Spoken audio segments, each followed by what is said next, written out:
L'initiative royale est la promesse que le Maroc apporte toute son énergie, mobilise tous ses efforts et partage tout son savoir-faire. Il s'agit de soutenir les partenaires du Sahel pour libérer les énormes potentialités de la région et ainsi accélérer la croissance et le développement durable et inclusif des économies de la région. L'initiative de Sa Majesté le roi du Maroc a suscité l'intérêt du gouvernement du Mali, qui y voit une manifestation de la solidarité et de la fraternité agissante du Royaume du Maroc à l'endroit de pays frères africains. La vie m'a appris que quand une porte se ferme, ce n'est pas toujours la fin de votre histoire. Ça ne veut pas toujours dire que c'est la souffrance qui vous attend de l'autre côté. Quelquefois, il faut simplement être assez fort.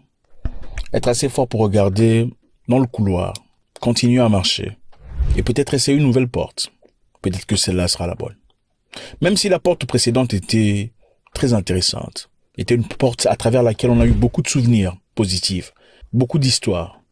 Quelquefois, il faut simplement chérir l'histoire et continuer sa marche. Est-ce important de pleurer? Quelquefois, oui.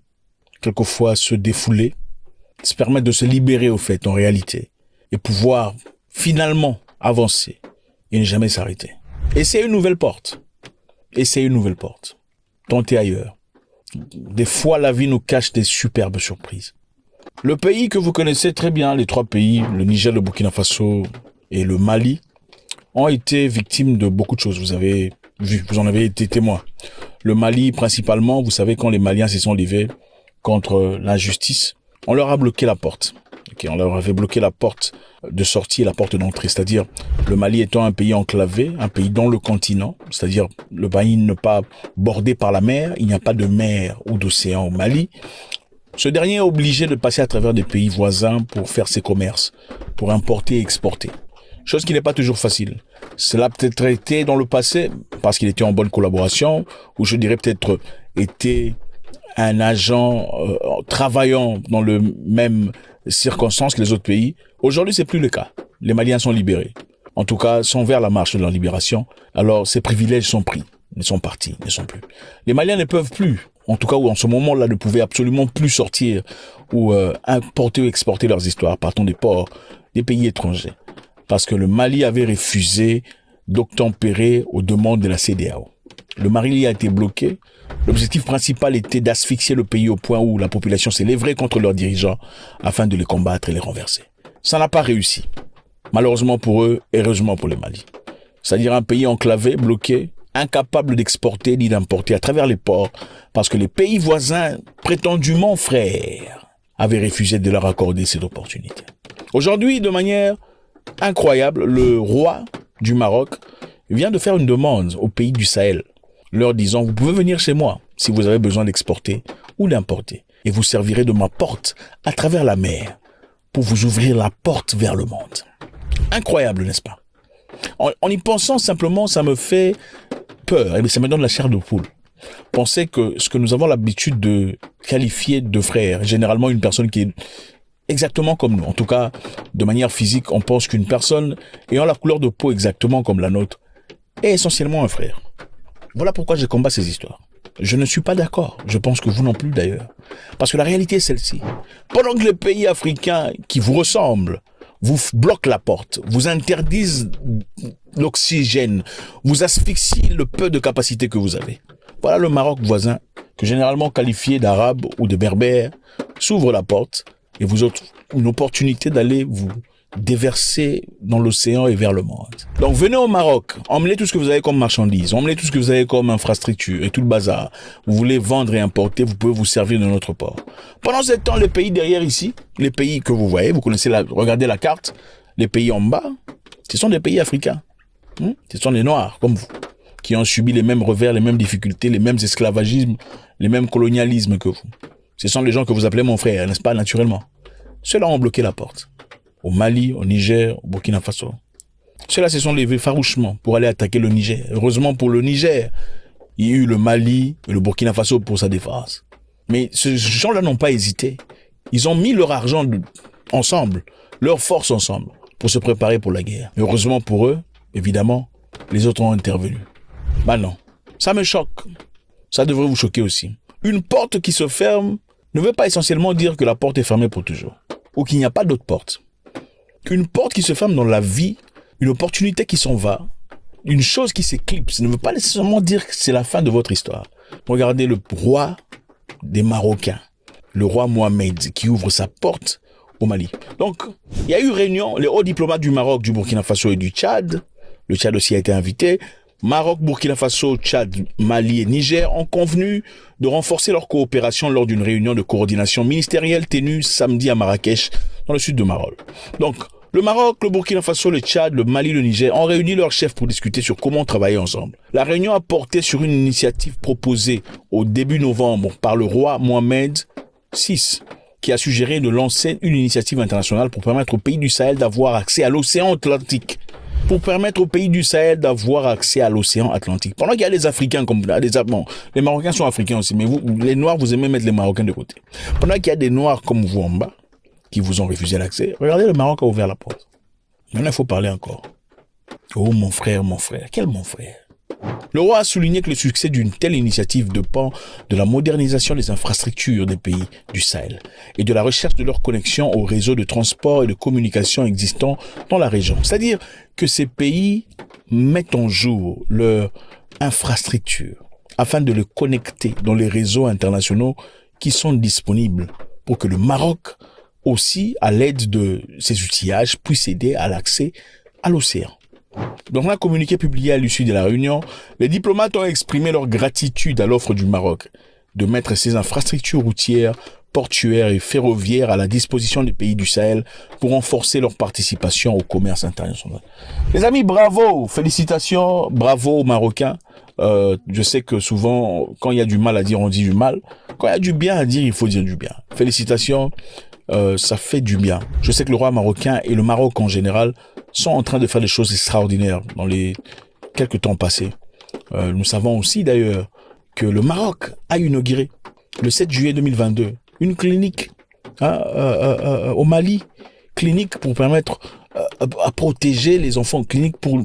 C'est incroyable les amis. Le Maroc a inauguré le 7 juillet 2022 la clinique prénatale Mohamed VI à Bamako dans le but de réduire les grossesses à haut risque et limiter la mortalité maternelle et infantile en offrant aux nourrissons et aux prématurés l'accès aux services prénatal et postnatal. Vous voyez un peu? C'est ça l'amitié. C'est ça la fraternité. Ce n'est pas, oh mon frère, j'ai un visage penché comme moi. Non. Mon frère, c'est dans les actes. Ton frère ne te fera jamais la guerre. Ce n'est pas possible. Il peut se retirer, aller dans un coin, se taire, te regarder de loin. Jamais il ne te fera la guerre. Jamais un frère ne peut te faire la guerre. Oh, j'ai pensé que tu pensais. Jamais il n'y a pas j'ai pensé que tu pensais. Même quand un frère pense que tu te déroutes, il va d'abord loin pour te regarder de loin. Il ne te fait jamais la guerre. L'établissement de gynécologie est destiné à fournir de nombreux services, notamment des soins intensifs, des réanimations pour les mères, de la réanimation néonatale et la néonatologie, tout en adhérant aux dernières normes internationales. C'est-à-dire, c'est un établissement dernier point, ok, par le Maroc. C'est donc ça, les amis. C'est ce genre de fraternité qu'on veut voir. Hein? On te ferme la porte ici, moi je t'ouvre la porte là-bas. Comment est-ce que, dites-moi, un subsahérien plus frère à un Marocain roi qui vient d'ouvrir la porte? Bon, je sais que l'histoire est compliquée. Ce qui s'est passé au Maroc, il y a des fois où des choses qui se passent contre les subsahariens et tout le bazar, d'accord. Mais sur le plan économique, parlons du plan économique, sur le plan du pays, ça ce sont des individus qui le font. Le roi ouvre la porte pendant que vos présidents sont en train de fermer la porte à ces pays subsahariens qui essaient de se libérer du joug du néocolonialisme. Qui est le vrai frère? On dit qu'on va élever le standard de l'infrastructure de ces pays afin de coopérer, se connecter dans la chaîne internationale et se faire de l'argent. Le Maroc a fait des choses extraordinaires. Aujourd'hui, je vous rappelle que le Maroc a connu un moment très difficile. Il y a eu tremblement de terre il y a quelque temps. Ok? Et de manière surprenante, il y a eu la France qui a réagi disant si les Marocains ont besoin d'aide, ils doivent demander l'aide. Vous vous souvenez, Macron disait. Nous avons mobilisé l'ensemble des équipes techniques de sécurité pour pouvoir intervenir quand les autorités du Maroc le jugeront utile. Sachant que le Maroc a traversé un moment difficile, au lieu carrément de gentiment et poliment solliciter son aide, de manière défiante, il dit, bon, écoutez, le Maroc sait de quoi nous sommes capables, ils savent ce que nous pouvons délivrer, s'ils veulent, ils n'ont qu'à demander. Est-ce que, moi je me demande, depuis quand on demande à une personne qui a besoin de demander de l'aide? Ce n'est pas tout le monde qui accepte ça. Il y a seulement certaines nations qui acceptent des bêtises pour qu'on leur demande, va demander, là il va demander. Il y a des gens qui ont l'honneur, la dignité, ils ne demanderont pas. Si tu ne donnes pas, ils ne demandent pas. Il y a que des mendiants dans quelques pays africains ici qui demandent, oh chef, tu pars, tu me laisses comme ça. Mais ce n'est pas tout le monde qui fait ça. Tous les Africains ne font pas ça. Mis à part le Maroc, tous les Africains ne sont pas quémandeurs, demandeurs, qui ne sont pas mendiants. Le Maroc a refusé l'aide de la France. Il a dit, n'emmenez pas votre édition, on n'en a pas besoin. Ils ont refusé carrément. Qu'est-ce que le roi a fait? Le roi a débloqué de l'argent pour aider toutes ces personnes qui ont perdu leur maison. Toutes les personnes qui ont perdu leur maison pour la reconstruction. Ok? Impressionnant. Dignitaire. C'est ça. Et après, qu'est-ce qui s'est passé? Aujourd'hui, on dit le Maroc a annoncé lundi que près d'1 million de familles défavorisées. En fait, l'argent qu'il avait donné, c'était pour reconstruire les maisons. Hein. Maintenant, là, on dit qu'il y a près d'1 million de familles défavorisées bénéficieraient pour la première fois d'une aide mensuelle directe à compter de jeudi. Donc, 1 million de familles vont bénéficier de l'argent venant du gouvernement. On n'est pas parti demander à l'OMS, l'Organisation mondiale de la santé, on va faire un voyage pour... Il n'y avait pas eu ça.